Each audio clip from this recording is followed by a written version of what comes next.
J'ai décidé de commencer 75 Hard. Je sais pas pourquoi commencer, je pleure.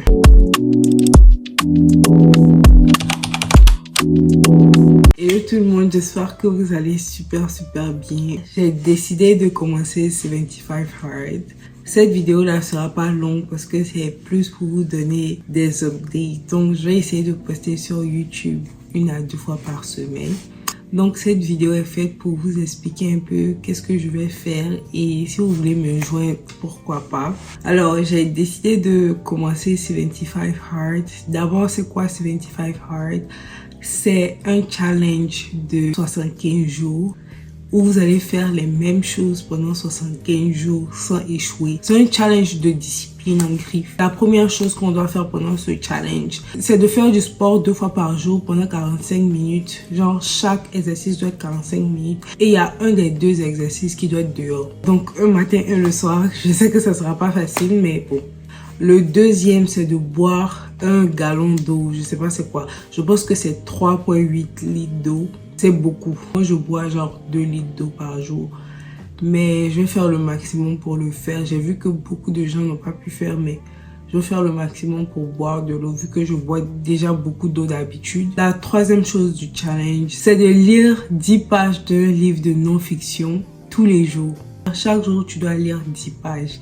Ça, vraiment, c'est compliqué parce que j'ai lu à peine 2 pages tous les jours. Il y a aussi le fait de prendre des photos de progrès de vous tous les jours. Tous les jours, tu dois prendre des photos de progrès pendant les 2 mois et demi là. Franchement, si ce challenge, c'était genre 1 mois, 3 semaines, ça allait être facile. J'ai oublié le dernier truc. Le dernier truc, c'est de choisir un diet, c'est de choisir comment tu vas manger. C'est-à-dire, si tu dis que tu vas manger en calories déficit, tu dois pas dépasser tes calories pendant les 2 mois et demi. Si tu dis que tu vas pas manger de féculents, tu dois pas manger de féculents pendant les 2 mois et demi. Tu prends un type de régime et tu suis ça pendant les... Si tu rates une des 5 activités qu'ils ont dit de faire, tu recommences le challenge à 0 et le challenge n'est pas facile. Voilà un peu l'explication de c'est quoi 75 Hard. Et maintenant, pourquoi j'ai décidé de faire 75 Hard? Pour dire court, je manque de discipline. C'est pas facile à dire, mais je sais. Je suis quelqu'un qui a de grosses ambitions. Je suis quelqu'un qui a de grands rêves. Et lorsque mes activités journalières ne répondent pas à mes objectifs, ça me fait mal en fait. Parce que je suis en mode, qu'est-ce qui me manque? Je sais qu'il me manque beaucoup de discipline. L'ambition est là. Le travail est là, mais il manque la discipline. Parce que quand tu n'es pas discipliné, tout ce que tu vas faire, tu pourras pas faire ça à 100%. Tu pourras pas faire comme tu le veux. Donc, je fais ça beaucoup plus pour la discipline.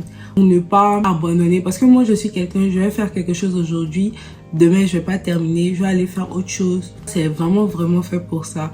Pour suivre les mêmes choses tous les jours, pour avoir une routine très structurée. Ça, c'est la première raison, c'est la plus grosse raison. Mais quelque chose qui se relie avec ça, c'est le sport. Toute la semaine, je vais bien manger, je vais aller au sport. Et le week-end, ou bien quand ça va pas en fait émotionnellement, quand j'ai un problème, je me rabats sur la nourriture ou bien je laisse le sport ou bien souvent même les deux. Souvent, juste parce que je me sens mal, je vais mettre tous mes progrès à la poubelle en fait. Et ça, c'est pas bon. Donc, c'est un challenge qui va me permettre de, malgré mes émotions, malgré la tristesse, malgré le stress, de quand même continuer ce que j'ai à faire, de quand même continuer le sport, malgré mes émotions. Et ça, c'est vraiment le plus compliqué parce que moi, dès que ça va pas, je lâche tout en fait. Je lâche tout pendant la période où ça va pas. Ça va me permettre d'accepter mes émotions négatives et de ne pas remettre toutes mes émotions dans la nourriture. Parce que moi, j'ai un truc où quand je me sens mal, je vais manger pour... Je sais pas, j'ai l'impression que ça me fait oublier mes problèmes. Mais tout est éphémère en fait. Ça marche pas comme ça. Mais en vrai, sur le moment, je réfléchis pas. Quand ça va mal, je me mets dans la nourriture. Et souvent même, je mange des trucs qui sont pas sains pour moi. Mais je suis en mode, je m'en fous en fait. Sur le moment, je me dis que je m'en fous parce que je me sens mal. Et il faut que cette douleur-là passe le plus rapidement possible. Ça va me permettre vraiment de ne pas fuir en fait quand il y a quelque chose de compliqué qui vient, mais à trouver des solutions et à ressentir des sentiments négatifs parce que c'est normal. Parce que à fuir, à chaque fois que tu te sens mal, un jour ça va finir par mal aller en fait. Le régime que j'ai choisi de suivre, c'est le low carb. Low carb, c'est peu de féculents, genre vraiment un nombre réduit de féculents dans ce que je vais manger. Tout ce qui est pain, tout ce qui est pâtes, tout ce qui est riz, tout ce qui est aloko, aloko. Franchement, tout ce qui est féculent en fait, manioc, tout ce que vous pourrez imaginer. Et je vais pas manger de sucre. Donc, tout ce qui est aliments transformés même, tout ce qui rentre dans un laboratoire, par exemple des pains de burger, chips. Genre, imaginez tous les aliments transformés. Je vais carrément éradier ça. Je vais pas manger d'aliments transformés. Si je veux manger des aliments transformés, je vais les faire à la maison. Les pains bagel là, je vais mettre des images ici. J'aime trop ça en fait. Donc par exemple ça, je peux faire ça à la maison. Il y a des manières plus saines de faire ça à la maison. Par exemple la pizza, je peux pas manger la pizza, donc je peux faire ça à la maison. Des trucs comme ça avec des aliments qui sont vraiment low in carb. Donc c'est ça que je vais manger pendant les 2 mois et demi. En fait, quand je pense que c'est 2 mois et demi, je suis en mode attends, j'ai jamais suivi quelque chose pendant même 1 mois. Il y a toujours un jour où je vais sleep up et puis manger ce que je veux ou bien. Mais là c'est en mode j'ai pas le droit d'abandonner. Parce que les autres choses, lire, tout ça, c'est facile. Quand tu as une addiction à la nourriture, parce que c'est littéralement ce que j'ai, c'est-à-dire je pense toujours à la nourriture, il y a toujours une voix dans ma tête qui me dit mange, mange, mange. Et quand ma bouche ne remue pas, je me sens bizarre, je me sens vide en fait.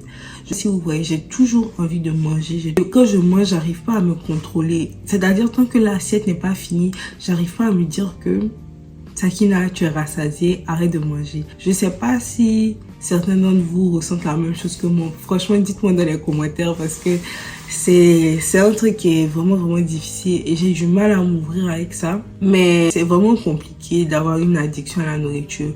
Et puis, depuis que j'étais petite, j'ai fait 1001 régimes. J'arrivais pas. Beaucoup de problèmes de traumatisme qui sont rentrés en compte avec ce truc de nourriture là. J'essaie d'avoir de la discipline par rapport à ça. Même si je vais pas manger low carb ou bien pas d'aliments transformés pendant toute ma vie, au moins pendant les 2 mois et demi, je sais que ça va m'apporter beaucoup de choses positives. Parce que je sais que plus tu manges d'aliments transformés, plus ces aliments là sont faits en fait pour te rendre addict. Donc c'est un peu ça. Donc je vais m'occuper de tout ça. Je vais manger vraiment comme nos ancêtres en fait. Le sport, ce qui me fait le plus peur, c'est le sport dehors. De marcher dehors. Parce que moi j'ai peur d'être dehors. J'ai peur de marcher dehors seul. Et autour de chez moi, il n'y a pas vraiment de parc ou quelque chose comme ça. À moins que je conduise, que je gare et que je marche. Ce que j'ai pas forcément envie de faire. Mais je sais que je vais essayer de marcher les matins là, comme ça je serai pas en train de marcher dans le noir quoi. Je vais marcher le matin quand je vais me réveiller, je vais marcher autour du quartier. Je pense que c'est la chose la plus facile que je vais faire parce que j'ai pas envie de me compliquer la tâche. C'est déjà assez compliqué. Pour le sport, Dieu merci, j'ai acheté un tapis de marche à la maison. Et aussi, il y a la salle de sport juste en bas. Puis, on verra quoi. Il y a une piscine, donc je vais essayer de nager. Nager, ça sera plus pour le sport dehors. Et je vais essayer de beaucoup marcher. Je sais que le 75 hard, va me permettre de perdre du poids et d'être disciplinée. C'est le lifestyle qui va avec que je recherche. Et je suis trop heureuse parce que j'ai décidé de faire le 75 hard le 1er janvier. Parce que j'ai commencé à réfléchir au 75 hard depuis l'année dernière. J'étais en mode, est-ce que je vais faire? Est-ce que je suis assez disciplinée pour faire ça? Mais le truc, c'est que je me suis dit, il faut que je fasse ça. Il faut que je fasse ça. Et en fait, le 1er janvier, quand je mettais mes résolutions, je me suis dit, je vais commencer le 75 hard le 15 avril pour que je puisse finir le 1er juillet. Là, comme ça, j'ai les vacances, tout ça. Parce que c'est que quand on va sortir, j'aurai pas forcément le temps de faire tout ça. Et si je dois voyager, ça sera compliqué. Donc, si je commence le 15 avril, qui est dans quoi 2 jours, je vais finir le 1er juillet. Et pour le livre, j'ai décidé de lire, je vais mettre une image ici là, ça s'appelle The Mountain Is You. Vu que je dois lire 10 pages par jour, je sais que j'aurai fini le livre bien avant de finir le challenge. Donc, le deuxième livre qui est vraiment dans ma tête que je veux lire, c'est le livre de Mel Robbins, Let Them, que j'ai tellement envie de lire. Donc, quand je vais finir le 1er livre, je vais lire le livre de Mel Robbins. Je sais même pas quoi acheter le livre. Donc, je pense que demain, je vais aller à la librairie parce que je devais ouvrir un compte de librairie. Je vais voir si le livre n'est pas là-bas. Je vais juste acheter le livre Donc voilà la gourde que j'ai achetée. Elle est super cute, bien rosée comme moi. Je l'ai achetée pour le challenge. Que je dois boire un gallon d'eau, c'est 3,8 litres. Voilà la gourde, elle est super cute. Je sais qu'un gallon c'est 128 onces. Donc je dois boire ça 2 fois dans la journée. Et après il y a la photo. Every single day. Chaque jour, tu dois prendre une photo de toi. Donc, ce que j'ai fait, c'est que j'ai réservé un outfit de côté. Je vais prendre un outfit blanc de préférence parce que le blanc, enfin, tu peux voir tout le corps et tout. Je vais prendre un habit blanc que je vais porter tous les jours. Là, je vais pouvoir faire les photos.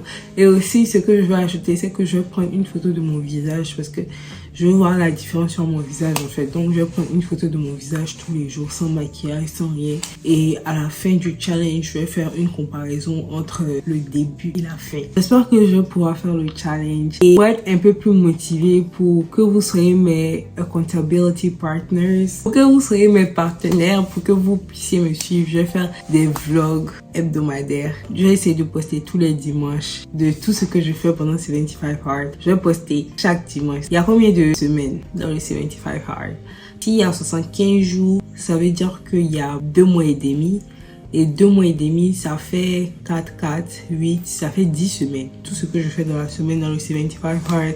Vous allez voir si je pleure, si je danse, si je suis fatiguée. Parce que moi-même, je sais pas comment ça va me faire. Je sais pas comment ça va me transformer en fait. Parce que j'ai vu les gens qui ont fait, quand ils ont fait des vlogs, je voyais leurs cheveux étaient mélangés. Je voyais que ça n'allait pas en fait. Ça se voyait que ça n'allait pas. Il y a d'autres qui pleuraient parce que souvent tu te lèves, tu as juste pas envie de faire quelque chose. Et quand tu n'as pas de challenge comme ça, moi il y a des jours où ça va pas, ou bien je suis malade, ou bien je suis dans ma période, j'ai juste envie de me coucher. Et là, quand je pense que malgré toutes ces pensées-là, je dois me convaincre de me lever pour faire, ça sera vraiment compliqué. Mais je sais que je vais le faire. Mais le plus important, c'est d'avoir un pourquoi. Et moi, mon pourquoi, c'est parce que je me suis trop laissée aller en fait. Je me suis trop laissée aller. J'ai pas exploré 100% de mes capacités. Et c'est vraiment ce que je veux faire. Je veux pas arriver à la fin de l'année et être déçue de moi-même. Je veux pas arriver à la fin de l'année et me dire que j'ai pas fait ce que j'aurais pu faire pour avancer. Et je veux pas arriver à la fin de ma vie aussi et regretter. Plein de potentiel en moi que j'ai pas pu explorer. C'est un peu ça. Donc, chaque semaine, je vais poster. Ça, c'était un peu pour vous dire ce que j'allais faire. Peut-être je vais poster d'autres vidéos aussi. Peut-être ça ne sera pas la seule vidéo que je vais poster. Mais je vais plus me focus sur ça. Et je vais essayer de ne pas me mettre trop de charge parce que ça, c'est déjà compliqué. Donc, vous allez voir cette vidéo-là. Peut-être le dimanche prochain. Ça sera un dimanche de décalage. Mais c'est pas bien grave parce que le temps que j'édite, tout ça, ça sera un peu difficile. Donc, il y aura une semaine de décalage entre le temps où je filme et puis le temps où je poste. Donc, c'est un peu ça. Merci d'avoir suivi la vidéo. J'espère qu'elle vous a plu. C'était une vidéo vraiment short. Mais franchement, si vous voulez commencer le 75 Hard avec moi, dites-moi dans les commentaires. On va se donner des conseils. N'oubliez pas de me suivre sur mes différents réseaux sociaux ici pour qu'on puisse discuter. Si vous voulez commencer le challenge, on peut discuter là-bas. N'oubliez pas de liker, de partager, de commenter. Et puis de me souhaiter bonne chance parce que ça sera pas facile. Mais on se dit à la prochaine pour le vlog. Bisous!